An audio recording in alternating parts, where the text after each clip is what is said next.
Hello， 胖妮儿来喽！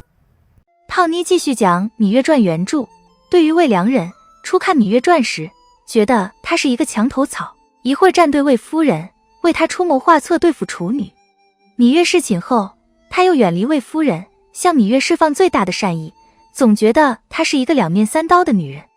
看完整本《芈月传》，再仔细研究魏良人，发现他从来没有站队谁，他只是事事从自己的利益出发，如何做对自己有利，他就靠向谁。他所处的位置也决定了他只能这么做，只有这样，他才能在魏女和处女这两大阵营的夹缝中生存下来。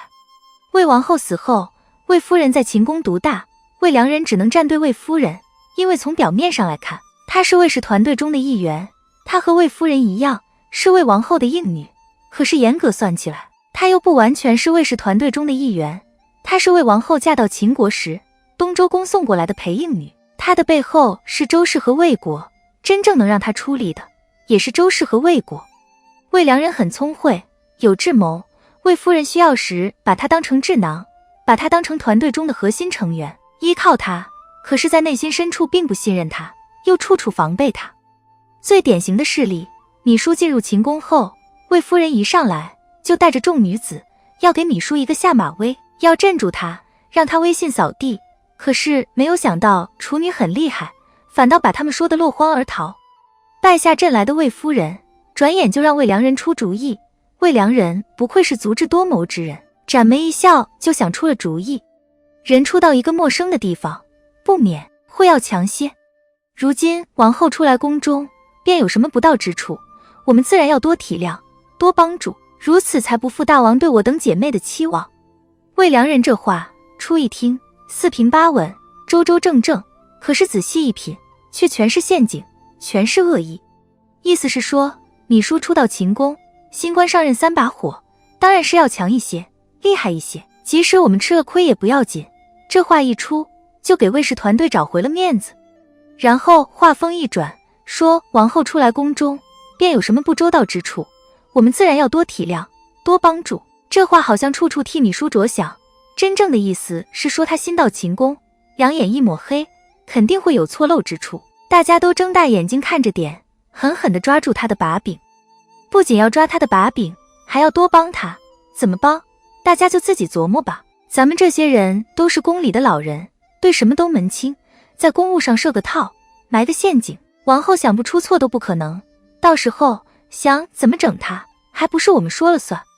魏夫人在这种时候非常倚重魏良人，可是芈姝在入秦国的路上，先是被下毒，又遭一渠伏击，魏良人可是一点风声都没有听到。可见魏夫人并不信任魏良人，只把他当成一个得力的助手。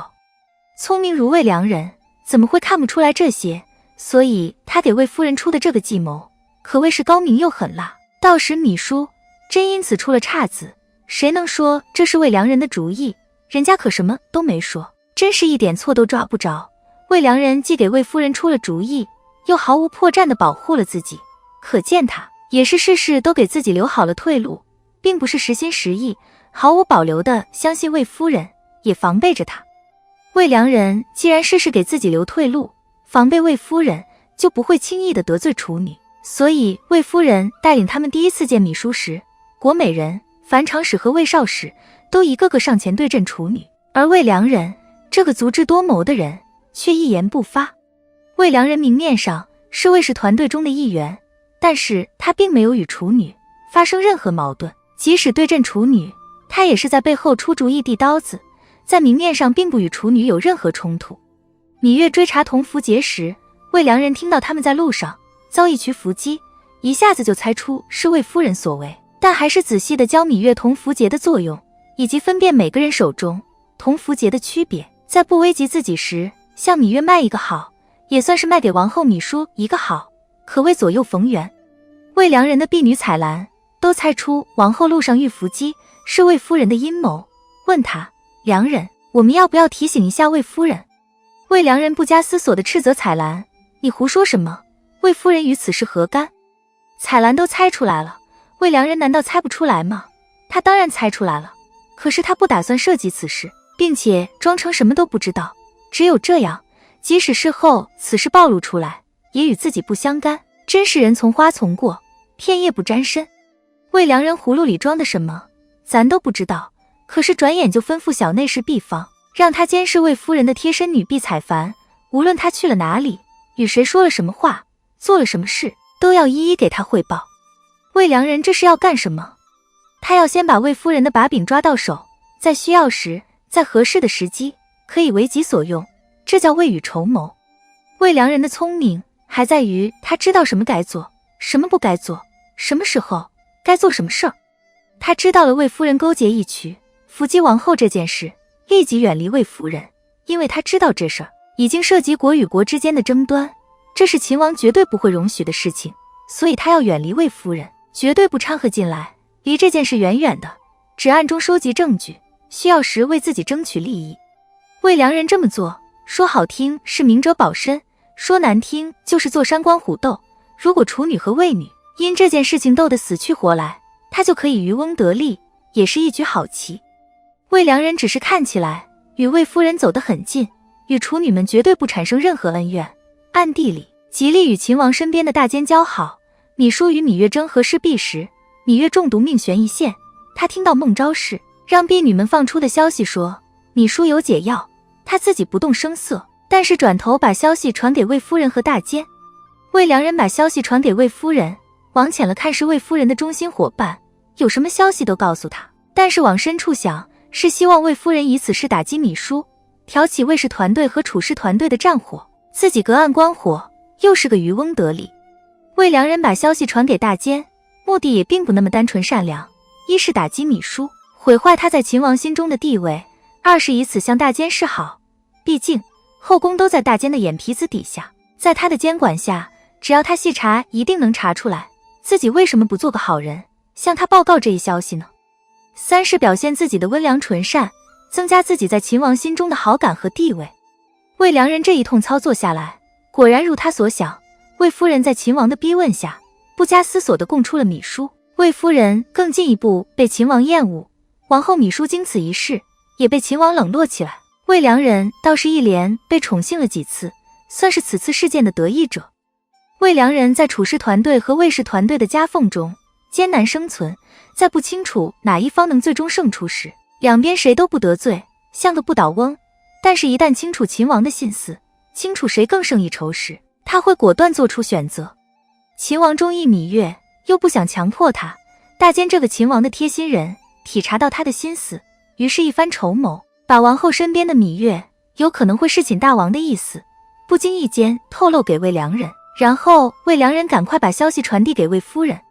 魏夫人正在费尽心思对付芈姝，于是趁着芈姝怀孕，自己管理后宫的机会，让人拿住魏然，想要把芈月逼出秦宫，断掉芈姝一条臂膀。没想到恰恰相反，把芈月逼向了秦王的怀抱。魏良人看到这个结果，稍一思索就清楚前因后果，自己上了大监的当，成了别人的棋子。上了大监的当不要紧，重要的是自己的心思，自己会有什么样的动作，全在大监的心里，全在大监的眼皮子底下。那么他以前的种种行为，全都一个不落的在大监眼中。想到这里，把他吓出一身冷汗，因为大监知道的事情，相当于秦王知道了。他一直想要保持温良纯善的表象，在秦王眼中已成为伪装。想清楚这些，他有点恼恨，又非常后悔，可是后悔已经没有用了。他从这件事情中清楚两件事，一件事，秦王对芈月的感情胜过宫中所有的女人，魏夫人的所作所为看似隐蔽，其实都在秦王眼中。大监能利用魏夫人，说明秦王已经基本放弃魏夫人了。想明白这些，他虽然心痛，可是能根据当前形势快速做出决策，马上调整战略，亲近芈月，远离魏夫人。即使魏夫人派人来请他，他也装病不去，势必要与魏夫人划清界限。芈月封为芈八子后，魏良人是第一个上门道喜的人，他不但道喜，还提点芈月。当初魏王后和芈姝都是专宠3个月，其他婢妾如魏夫人、果美人等人都是10来天的专宠，而芈月却是1个多月的专宠。芈月经他的提点，立即装病，让其他女子侍寝，不让自己成为众多女人的公敌，这样芈月必定在成魏良人的提点之情。可见魏良人是一个有决断、聪慧的女子，更是一个识时务的女子，知道什么时候该做什么，而不是由着性子，想做什么就做什么。魏良人的聪慧还表现在他救妙心。后来他告诉芈月说，因为妙心是一个忠心的奴婢才救他，他只是想着能救一个是一个，希望自己落难时有人能看在他的帮助上，不至于落井下石。魏良人说是这样说，他纵然有这方面的原因，但是更多是看重妙心的人脉。妙心是大坚的徒弟，对内功非常熟悉，他能在秦王死后，在芈书严防死守下，经过重重防守，一路把芈月送进议事大殿，可见他的关系网络不简单。魏良人看中的未必不是妙心的关系网络。芈书作为母后管理后宫的那几年，郭美人在他的软禁之下死了，樊长史母子3人都被他杀死了，景氏也死了。唐夫人一向是个隐形人，魏夫人有自己的王后侄女保驾护航，平平安安，而魏良人能一直活下来，有他自己的智慧，妙心的帮助也绝对不会少。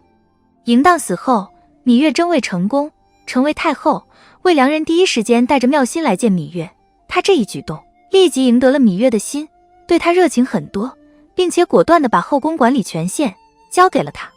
芈月是一个着眼于前朝、着眼于大局的人，不太愿意花心思管理后宫琐事，而魏良人不一样，他对管理后宫却是非常热衷和喜欢。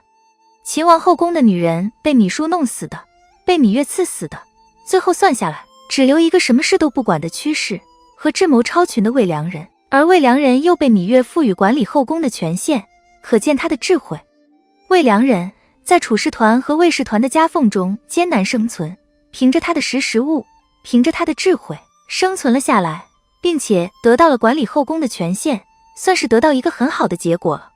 好了，今天的内容就到这里，订阅胖妮，下期更精彩。